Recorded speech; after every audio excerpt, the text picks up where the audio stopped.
Displacement value कैसे निकाला जाता है।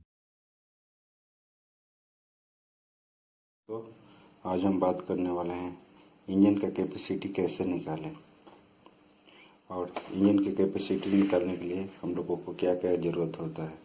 तो सबसे पहले उस इंजन में कितना सिलेंडर लगा हुआ है, उस सिलेंडर का डायमीटर कितना है और उसका स्ट्रोक लेंथ कितना है। तो आज हम बात करने वाले हैं वॉल्वो टिपर FMX 460 का इंजन कैपेसिटी कैसे निकालें। तो वॉल्वो FMX 460 का जो बोर का डायमीटर है 131 mm है और स्ट्रोक लेंथ 158 mm है, और ये इसका इंजन 6 सिलेंडर का है। तो हमको अगर इतना मालूम है तो हम आसानी से इसका डिस्प्लेसमेंट वॉल्यूम निकाल सकते हैं या इंजन का कैपेसिटी निकाल सकते हैं कि कितना लीटर का है। तो इसका फार्मूला है V = π/4 d² S × n।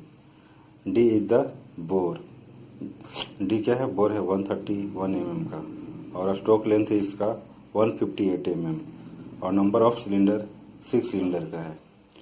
तो V बराबर पाई का मान 22/7 इंटू 1/4 इंटू 131 D है, D स्क्वायर, तो 131 का स्क्वायर किया और इसको मीटर में कन्वर्ट करने के लिए 1000 इंटू 1000 से डिवाइड करते हैं। और स्ट्रोक लेंथ है 158, इसको mm में था तो इसको मीटर में कन्वर्ट करने के लिए 1000 से मल्टीप्लाई किया।